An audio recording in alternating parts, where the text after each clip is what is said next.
విజయ్ దేవరకొండ, రష్మిక మందన్న చాలా ఏళ్లుగా వీరిద్దరి రిలేషన్ పై వస్తున్న ఊహాగానాలకు ఇప్పుడు ఎండ్ కట్టుపడింది. ఈ ఫిబ్రవరి 26న రాజస్థాన్లోని ఉదయ్పూర్లో వీరి వివాహం జరగనుందని సమాచారం. ఇప్పటికే కుటుంబ సభ్యులు, సన్నిహితులు అక్కడికి చేరుకుని వేడుకలు ప్రారంభించినట్లు టాక్ వినిపిస్తోంది. వివాహానంతరం మార్చి 4న హైదరాబాద్ లో గ్రాండ్ రిసెప్షన్ నిర్వహించనున్నట్లు తెలుస్తోంది. ఈ నేపథ్యంలో ఈ జంటకు సంబంధించిన పలు వార్తలు సోషల్ మీడియాలో వైరల్ అవుతున్నాయి. ముఖ్యంగా విజయ్ దేవరకొండ తల్లిదండ్రులు గతంలో కాబోయే కోడలపై చేసిన వ్యాఖ్యలు ఇప్పుడు మళ్లీ చర్చనీయాంశంగా మారాయి. విజయ్ కి కాబోయే భార్య ఎలా ఉండాలి, ఆమె ఏం చెయ్యాలి, కోడలి క్వాలిఫికేషన్స్ గురించి మాట్లాడారు. ఇంతకీ పెళ్లి తర్వాత రష్మికకు పెట్టే కండిషన్లేంటో తెలుసా? ఒక సినిమా ఈవెంట్ సందర్భంగా యాంకర్ సుమ విజయ్ తల్లిదండ్రులను మీకు కాబోయే కోడలు ఎలా ఉండాలి అని ప్రశ్నించారు.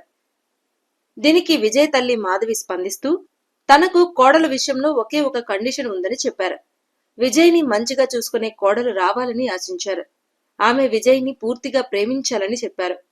తమ అబ్బాయి సినిమా ఇండస్ట్రీలో ఉన్నాడు కాబట్టి అతని వర్కింగ్ ని కూడా అర్థం చేసుకోవాలి అని విజయ్ తల్లి మాధవి అన్నారు. ఇక విజయ్ కు నచ్చిన అమ్మాయినే పెళ్లి చేసుకోవాలని తాను ఆశించినట్లు విజయ్ తండ్రి గోవర్ధన్ రావు చెప్పారు.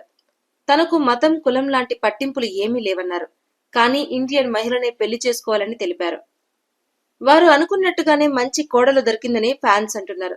సినిమా ఇండస్ట్రీ నుంచి రావడంతో విజయ్ గురించి ఆమెకి పూర్తి అవగాహన ఉంటుంది. అంతేకాదు వీరిద్దరి మధ్య మంచి కమ్యూనికేషన్ ఉంది. ఇద్దరూ ఒకే మాట మీద ఉంటారు. ఒకరిని ఒకరు అర్థం చేసుకుంటారు.